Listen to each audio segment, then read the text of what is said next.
আসসালামু আলাইকুম। আপনারা কেমন আছেন? জানি কেউ ভালো আছেন, কেউ মন খারাপ আছে বিভিন্ন কারণে, বিভিন্ন চলাফেরাতে কেন বৃষ্টির কারণে প্রচুর বৃষ্টি হচ্ছে সেই কারণে। আমাদের এইদিকে একটানা 9 দিন বৃষ্টি হচ্ছে। দেখেন আমরা সূর্যের মুখ একদম দেখতেছি না। আর একটা হচ্ছে আপনার কালকে রাত্রে 9টার থেকে যে বৃষ্টি শুরু হয়েছে ঠিক সকাল 9টা পর্যন্ত বৃষ্টিই হইতেছে, এখন পর্যন্ত বন্ধ নাই। অঝোরধারে বৃষ্টি হচ্ছে, মানে ঘর থেকে যে মানুষ বের হবে সে সুযোগও নাই। আর মানুষ এই বৃষ্টিতে যে কত ক্ষতিগ্রস্ত সব জায়গাতে হচ্ছে এটা সবাই দেখতেছে ফেসবুকে, মানে বিভিন্ন ভিডিও আসতেছে, বিভিন্ন ভিডিও দেখতেছি। তো মানুষের জন্য একটা দুঃখ লাগতেছে, কষ্ট লাগতেছে যারা নিচু এলাকাতে এবং বিভিন্ন জায়গায় যে বন্যার পানিতে ডুবে গেছে বা ডুবে যাচ্ছে, কারো ঘরে পানি উঠছে, কারো ঘর ছাড়ি বাইরে চলে যাইতে হয়েছে। এটাই সবচেয়ে বড় কষ্ট লাগতেছে। বছর বছর আমাদের বাংলাদেশে যে প্রচুর বন্যা উঠে, এটা নিয়ে অনেক দুঃখ লাগে, অনেক কষ্ট লাগে। প্রচুর মানুষের ক্ষতিগ্রস্ত হয়, মানুষ মারাও যায়।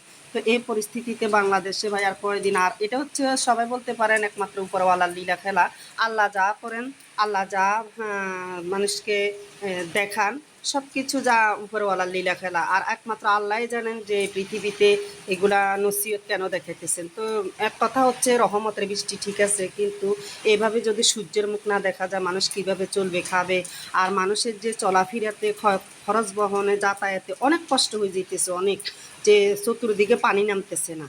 এইভাবে অঝোর ধারে বৃষ্টি হচ্ছে, দেখেন একটুও বন্ধ নাই, বাইর হওয়া যায় না, কোনো কাজ করা যায় না। অনেক প্রচুর পানির হাত ধরে নামতেছে আর যাচ্ছে। দেখেন নীরব নিস্তর আকাশের অবস্থা দেখেন, একদম মানে কালো হইয়া আছে। আর বৃষ্টি বন্ধ হবে এটার কোনো মানে দেখা যাচ্ছে না, সুবিধা দেখা যাচ্ছে না। তো সবার জন্য দোয়া করি, আল্লাহ সবাইকে হেফাজতে রাখুক, রক্ষা করুক, সবার বিপদের থেকে আল্লাহ হেফাজতে রাখুক।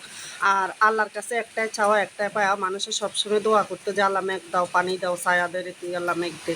কিন্তু তখন মানুষের ফসল ফলানির জন্য এই দোয়াটা করতো বা হুজুরেরা করতো। আরেকটা হচ্ছে যে এখন যে বৃষ্টি হচ্ছে সবাই দোয়া করতেছে যে আল্লাহ সূর্যের মুখটা একবার দেখাও। 2-3 দিন যদি সূর্য দেখা যায় বা বৃষ্টি বন্ধ হয়, মানুষের কিছু পানি নেমে যাবে, মানুষ কিছু স্থায়ী হবে, মানুষের কিছু ভালো হবে। তো দোয়া করি আল্লাহ সবাইকে হেফাজত রাখুক, সবার জন্য দোয়া কামনা, সবাই ভালো থাকেন, সুস্থ থাকেন। আর বৃষ্টি তো হচ্ছে, কি করা, আল্লাহ যদি বন্ধ না করে পৃথিবীর কোনো শক্তি নেই বন্ধ করার।